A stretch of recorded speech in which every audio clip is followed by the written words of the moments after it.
আসসালামু আলাইকুম প্রিয় দর্শক, আজকে মমতা রেসিপিতে থাকছে পটল ভাজি রেসিপি। এটি খুব সহজ একটি রেসিপি। যদি ভিডিওটি শেষ পর্যন্ত দেখেন, যারা নতুন রাঁধুনি তারা খুব সহজে রান্নাটি করতে পারবেন। তো চলুন ভিডিওটি দেখে নিই।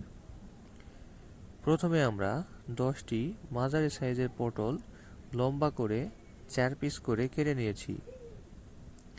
তারপর পানিতে ধুয়ে পরিষ্কার করে নিয়েছি।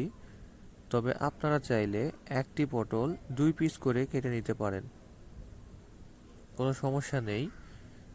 তারপর শুকনো মরিচের গুঁড়া দিব 2 টেবিল চা চামচ।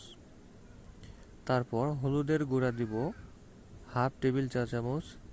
তারপর লবণ দিব 1.5 টেবিল চা চামচ পরিমাণ। তারপর ধনিয়ার গুঁড়া দিব 1/2 টেবিল চামচ পরিমাণ। তারপর রসুন, আদা, জিরা, সাদা এলাচ একসাথে পেস্ট করে নিয়েছি, আমরা 1 চা চামচ দিয়ে নিলাম। তারপর টুকরো পটলগুলোকে মশলার সাথে খুব ভালো করে মেখে নিতে হবে। মশলাগুলো যেন পটলের সাথে ভালো করে মিশে যায়, সেদিকে খেয়াল রাখতে হবে। মাখার সুবিধার্থে একটু পানি ছিটিয়ে নিতে পারেন। মেখে নেওয়া শেষ। তারপর আমরা চুলায় একটি প্যান বসিয়ে দিলাম।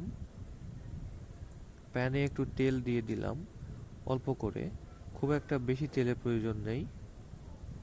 তেলগুলো গরম হলে তারপর পটলগুলোকে ঢেলে দিলাম। তারপর পটলগুলো সমান করে দিয়ে ঢাকনা দিয়ে ঢেকে দিলাম। তারপর পটলগুলোকে সেদ্ধ করার জন্য 5 মিনিট লো আঁচে রেখে ঢেকে দিলাম। ফিরে এলাম 5 মিনিট পর। ঢাকনাটি তুলে আমরা নেড়েচেড়ে দিব। ভিডিওটিতে আপনারা দেখতে পাচ্ছেন পটল ভাজির কালার চলে এসেছে এবং পটলগুলো সেদ্ধ হয়ে গেছে। এখন অনবরত নেড়েচেড়ে দিয়ে পটলের 2 পাশ ভালো করে ভেজে নিতে হবে। এবার দেখতে পাচ্ছেন পটলের পানি শুকিয়ে গেছে এবং আকারে বেশ ছোট হয়ে এসেছে। এ পর্যায়ে আমাদের রান্না এখানেই শেষ। এবার চুলা থেকে নামিয়ে ফেলুন।